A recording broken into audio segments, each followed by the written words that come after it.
Hello guys, इस class में हम बात करेंगे कि हमारे पास जो बल्क इमेजेस होती हैं, एक से ज़्यादा जो इमेजेस होते हैं, इमेज का जो ग्रुप होता है उसको कैसे रिसाइज कर सकते हो पाइथन ऑटोमेशन के ज़रिए से।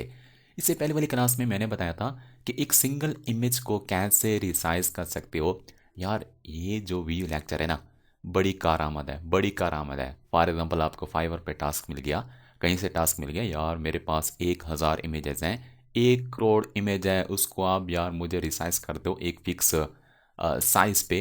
पाइथन का कोड इस्तेमाल कर सकते हो। पाइथन कोड इस्तेमाल करो, उसके बाद फ़ौरन 1-2 मिनट में आपका काम हो जाएगा। अब इस वीडियो लेक्चर में यही चीज़ हमने पढ़ने वाली है, यही चीज़ हमने पढ़नी है कि कैसे बैच इमेज रिसाइजिंग कर सकते हो विद पाइथन ऑटोमेशन। यार इस चैनल पे आपको बहुत कुछ मिल रहा है। आपने करना क्या है, आप इस वीडियो को ज़रूर दूसरों के साथ शेयर करो, इस वीडियो को ज़रूर लाइक करो। आपके जहन में कोई क्वेश्चन आ रहा है तो उसको ज़रूर कमेंट्स करो। और दूसरी बात जो सबसे अहम है, इस चैनल को ज़रूर सब्सक्राइब करो, पाइथन प्रो स्पोर्ट को ज़रूर सब्सक्राइब करो। और अगर आप इन ऑटोमेशंस को रीड करना चाहते हो, रीडिंग करना चाहते हो, तो आर्टिकल्स आपको मिलेंगे हमारे इस ब्लॉग पे pythonprosport.com पे आपको आर्टिकल्स भी मिलेंगे। चलिए हम टाइम ज़ाया नहीं करते, यार आपका बड़ा कीमती टाइम है जो मैं आपका ले रहा हूँ, तो मैं आपका टाइम ज़ाया नहीं करना चाहता और जल्दी से हम पढ़ लेते हैं कि बैच इमेज रिसाइजिंग कैसे होती है पाइथन ऑटोमेशन के ज़रिए से। इसका सोल्यूशन क्या है। फर्स्ट ऑफ ऑल मैं आपको एल्गोरिथम बताऊंगा कि इसका एल्गोरिथम क्या है, स्टेप्स क्या है, कौन कौन से स्टेप्स को फॉलो करना है। यार कुछ ना कुछ थोड़ी बहुत थ्योरी आपको देखनी पड़ेगी, सिर्फ देखें उसको और थोड़ा सा आप समझें उसको। आपने थ्योरी पे जोर नहीं लगाना, टोटली आपने इस चीज़ पे जोर लगाना है कि पाइथन का कोड कैसा है, पाइथन का जो कोड है उसका फ्लो कैसा है, कैसे वो कोड काम कर रहा है, किस तरीके से उनकी कंपाइलेशन हो रही, किस तरीके से वो काम कर रहा है। ये चीज़ आपने असल देखनी है। उस कोड को मॉडिफाई करें तो क्या होगा, उस कोड को चेंज करें, अपडेट करें तो क्या होगा। तो ये चीज़ आपने देखनी है। या एल्गोरिथम का मकसद ये होता है कि थोड़ा बहुत दिमाग क्लियर हो जाए, थोड़ा बहुत आपका दिमाग सेट हो जाए कि फर्स्ट क्या करना है, सेकंड क्या करना है, थर्ड क्या करना है और आउटपुट क्या मिलेगा। चलिए हम देखते हैं algorithm for batch image resizing. First of all मैंने पहले बताया था यार, आपको कोई भी टास्क मिला है पाइथन में भी आप ये करके दिखाओ, तो फर्स्ट ऑफ ऑल आपका जो पहला पहला जो स्टेप होगा, उसी से रिलेटेड जो लाइब्रेरीज होंगी वो आपने इंस्टॉल करनी पड़ेंगी।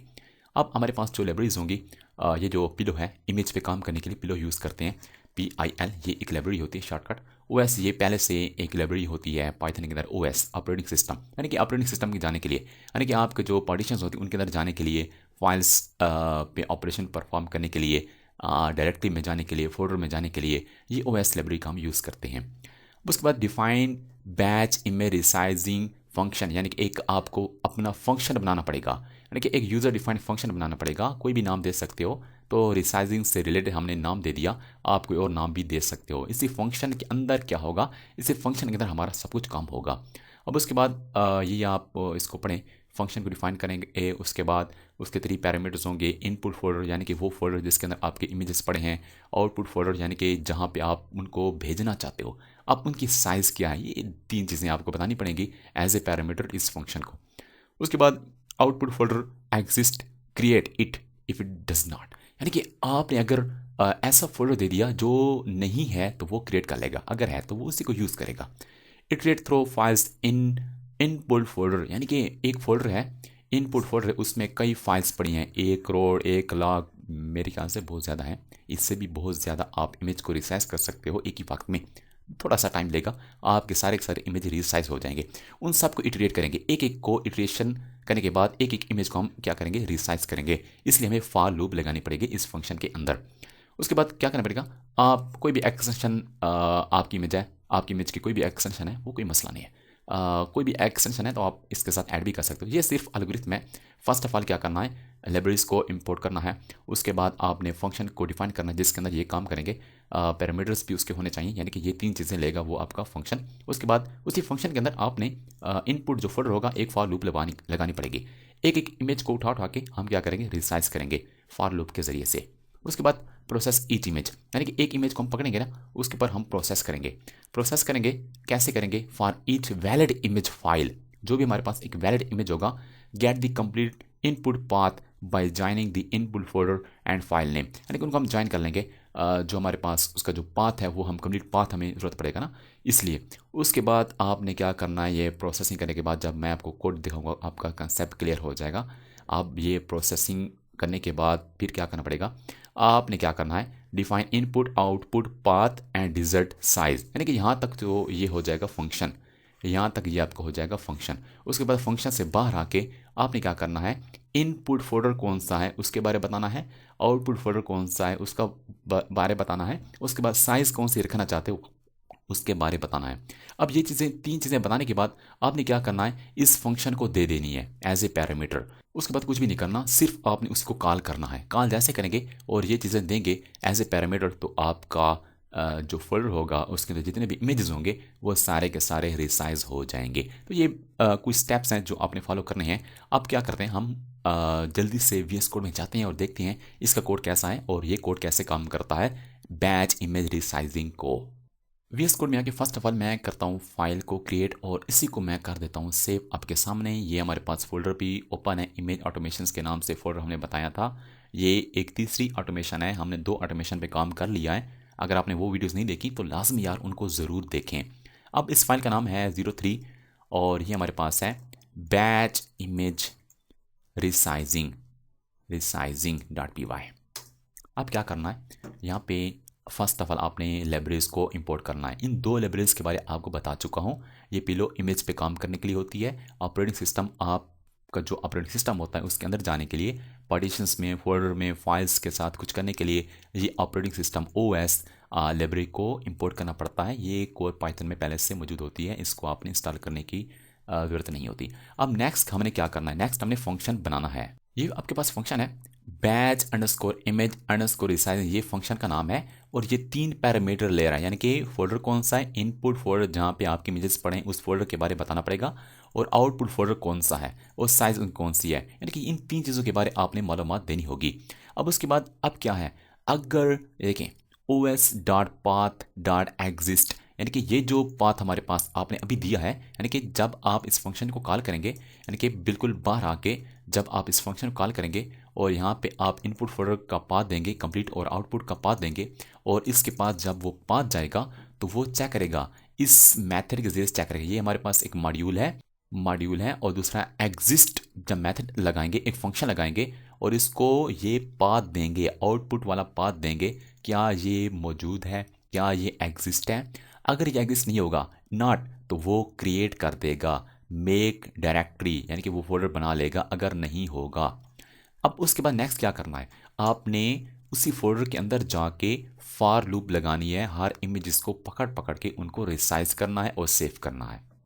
ये हमारे पास एक फॉर लूप आपने लगानी है। Loop through all files in input folder, यानी कि इनपुट फोल्डर में जो भी फाइल्स पड़ी हैं उनके ऊपर हम फॉर लूप लगा रहे हैं। यानी कि ये हमारे पास OS यानी कि उसी ऑपरेटिंग सिस्टम मॉड्यूल को पकड़ के ये जो हमारे पास एक मेथड है उसी के अंदर जा रहे हैं, यानी कि लिस्ट उसके अंदर एक एक चीज़ को हम देख रहे हैं, एक एक जो हमारे पास फाइल है उसको पकड़ना चाहते हैं, और उसके बाद हम ये देख रहे हैं अगर उनका एंड इन पे हो रहा है, यानी कि इस किस्म के इमेजेस हैं उनकी हम बात करना चाहते हैं। यानी कि अगर आपके पास कोई और इमेज है जिनकी एक्सटेंशन कुछ और है तो वो भी आप ऐड कर सकते हो।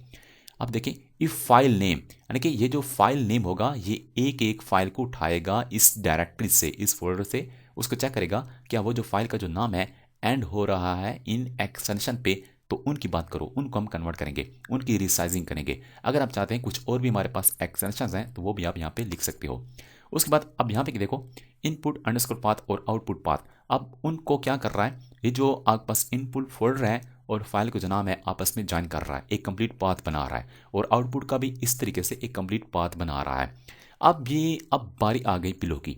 अब पिलो ये जो क्लास है, इमेज एक क्लास है पिलो में, उसका यूज़ करके उस इमेज को ओपन कर रहा है, उस इमेज को सिलेक्ट कर रहा है, सिलेक्ट करने के बाद उसकी रिसाइजिंग कर रहा है, उसकी जो साइज़ है वो सेट कर रहा है। अब साइज़ इसको कहाँ से मिली, साइज़ को यहाँ से मिली। अब इसको कहाँ से मिली, इसको जब हम कॉल करेंगे तब देंगे, अभी हमने इसको करेक्ट साइज़ नहीं दी है। अब उसके बाद नेक्स्ट क्या है, रिसाइजिंग करने के बाद सेविंग, रिसाइज करने के बाद उसको सेव किया जा रहा है। अब सेव कहाँ पे किया जा रहा है, इस आउटपुट पाथ में सेव किया जा रहा है। इसने कंप्लीट एक पाथ बनाया है, यानी कि आउटपुट फोल्डर होगा और फाइल का नाम इनको ऐड कर रहा है, साथ में मिला रहा है, ज्वाइन कर रहा है, एक कंप्लीट पाथ बन जाएगा उस इमेज का। उस फोल्डर के अंदर यानी कि इनपुट फोल्डर के अंदर हम जाएंगे, एक एक फाइल को पकड़ेंगे और ये सारा ऑपरेशन परफॉर्म करेंगे। अब इसकी देखें कोई लिमिट नहीं है, अगर 1000 है, 1,00,000 है, 1 करोड़ इमेज है तो फिर भी आपका प्रोसेस होगा। अब नेक्स्ट क्या करना है, नेक्स्ट आपने इस फंक्शन को कॉल करना है। फंक्शन को जब हम कॉल करेंगे तो इनपुट फोल्डर भी हमें देना पड़ेगा, उसका पाथ आउटपुट का भी देना पड़ेगा। अगर आउटपुट वो एग्जिस्ट नहीं है तो वो क्रिएट कर देगा। उसके बाद साइज भी बतानी पड़ेगी कि साइज कौन सी रखना चाहते हो। अब ये हमारे पास ये जो इनपुट फोल्डर है वो हमारे पास उसका नाम इन है, और आउटपुट जो फोल्डर है उसका नाम आउटपुट है, आउट है, सॉरी आउट है। अब क्या करना पड़ेगा, यहाँ पे तो ऐसा कोई फोल्डर नहीं है तो मुझे क्या करना पड़ेगा, एक फोल्डर बना लेना पड़ेगा। एक होगा इन और इसके अंदर मुझे कुछ इमेजेस भी यहाँ रखने पड़ेंगे। एक इमेज ये है और दूसरा इमेज ये है। अब फिलहाल यार मैं 2 इमेज पे आपको ये बता देता हूँ और इन के रख दिया। और दूसरा मैं क्या करना चाहता हूँ, आउट के नाम का फंक्शन बनाना चाहता हूँ, सॉरी आउट के नाम का एक फोल्डर बनाना चाहता हूँ। अगर आपने फोल्डर नहीं बनाया ना तो ये क्या कर देगा, ये आपका फोल्डर बना लेगा। अगर देखें इसी का मकसद ये है ना, अगर वो फोल्डर नहीं बना हुआ तो वो बना लेगा, अगर बना हुआ है तो वो कुछ भी नहीं करेगा, आपका जो पाथ है वो यूज़ करेगा। अब क्या करना नेक्स्ट हमने सिर्फ यही चीज़ समझनी है, यहाँ पे आपने इनपुट फोल्डर का पाथ देना है और आउटपुट फोल्डर का पाथ देना है।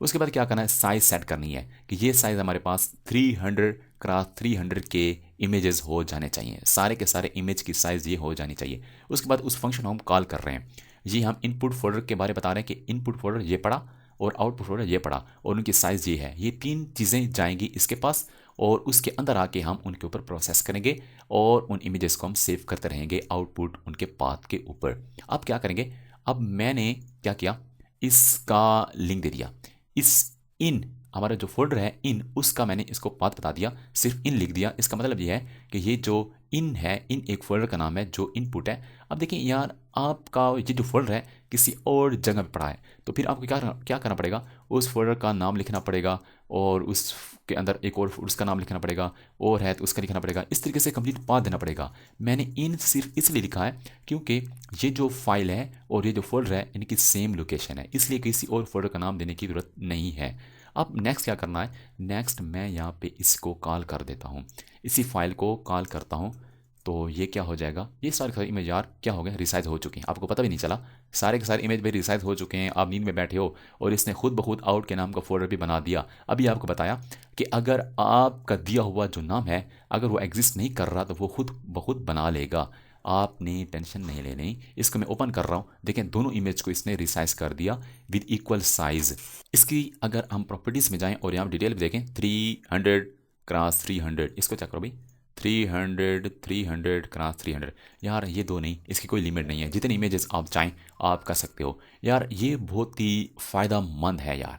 आपने क्या करना है, आप अगर प्रोग्रामिंग नहीं सीखना चाहते या आप इस चीज़ से इंटरेस्टेड नहीं है तो आपने फिर क्या करना है, सिर्फ और सिर्फ आपने इन्हीं चीज़ों की सेटिंग करनी है। यहाँ पे अपने फोल्डर का यूआरएल दे दो, यहाँ पे जो जहाँ पे इमेजेस आपके पड़े हैं यहाँ पे किसी फोल्डर का भी नाम दे दो, उसका पाथ सेट कर लो तो वो क्या कर लेगा यार, वो आपके सारे के सारे इमेज को रिसाइज कर लेगा जैसे फाइल को आप रन करेंगे। तो इतना बड़ा काम नहीं है, इतना कोई कम्प्लेक्स चीज़ नहीं है, बहुत सिंपल सी कोडिंग है। सिर्फ बताने का मकसद ये है कि आप एक ग्रुप की शक्ल में अगर इमेजेस हूँ एक ही वक्त में सारे के सारे इमेजेस को रिसाइज करना चाहते हैं तो कैसा करेंगे, तो इसी कोड के ज़रिए से आप कर सकते हैं। चलें हम मिलेंगे नेक्स्ट वीडियो लेक्चर में और वहाँ पे एक और मेरे पास ऑटोमेशन है बड़ा कारआमद है, उसके बारे में हम बात करेंगे कि कैसे हम ऑटोमेट कर सकते हैं। अगर आपके जहन में कोई और टास्क आ रहा है, आपके जहन में कोई और आइडिया आ रहा है कि इमेज के ऊपर इस किस्म का ऑटोमेशन हम लगाना चाहें या इस किस्म का इफेक्ट लगाना चाहें तो कैसे कर सकते हैं, तो आप मुझे कमेंट करो। तो इसी कोर्स के दौरान कमेंट करो ताकि मैं क्या कर सकूं, उस पर वीडियो बना दूं। अब दूसरी बात यह है कि आप इस वीडियो को दूसरों के साथ ज़रूर शेयर किया करो यार। और दूसरी बात यह है कि आप हमारे चैनल को भी ज़रूर सब्सक्राइब करें ताकि आपको नेक्स्ट वीडियो भी मिलती रहें।